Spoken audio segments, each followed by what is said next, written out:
नमस्कार।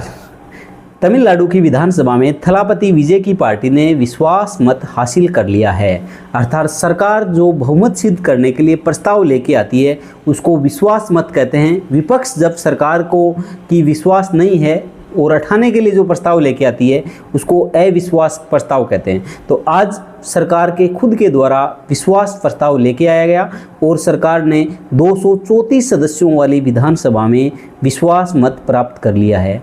अब टोटल 234 में से 50+1 विश्वास प्राप्त करने के लिए 118 सदस्यों का बहुमत आवश्यक था और थलापति विजय के पास ऑलरेडी 121 सदस्यों का बहुमत था।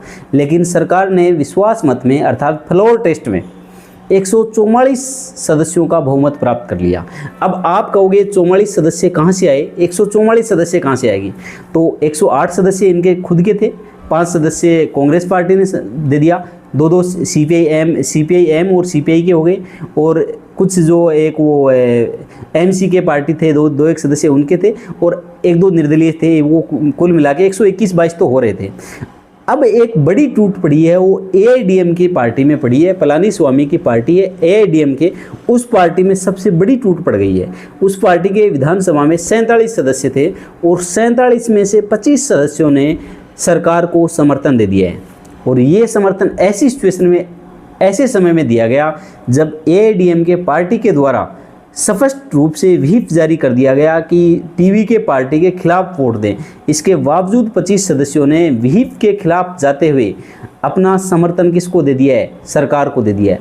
अब आपके जहन में सवाल होगा तो अब क्या होगा?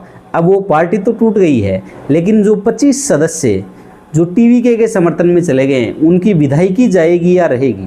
तो दोस्तों, अपना जो 52वां संविधान संशोधन है उसके बाद में उसमें चेंज किया गया दल बदल वाले एक्ट में 91वां संविधान संशोधन 2003, वो स्पष्ट कहता है कि 2/3 सदस्य तब जाएंगे दूसरी पार्टी में तो दल बदल लागू नहीं होगा और 2/3 से कम सदस्य यदि जाते हैं तो दल बदल वहाँ पर लागू होगा। अब एआईडीएमके के मामले में क्या है, 47 में से 25 सदस्य गए हैं तो वो कितने हैं? 50% से तो ज़्यादा है, लेकिन 2/3 सदस्य नहीं हैं तो वहाँ पर दल बदल लागू होना चाहिए।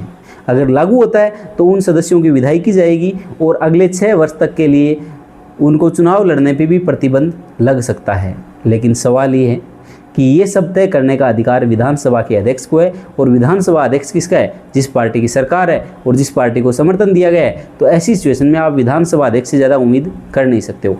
खैर, ये लोकतंत्र के लिए बहुत ही गलत है। मैं तो ये कहता हूँ 2/3 क्यों, 100% सदस्य भी यदि एक पार्टी से दूसरी पार्टी में जाते हैं तो उन पर दल बदल लागू होना चाहिए, क्योंकि ये पूरी राजनीति को क्या कर रहे हैं? दूषित कर रहे हैं दोस्तों।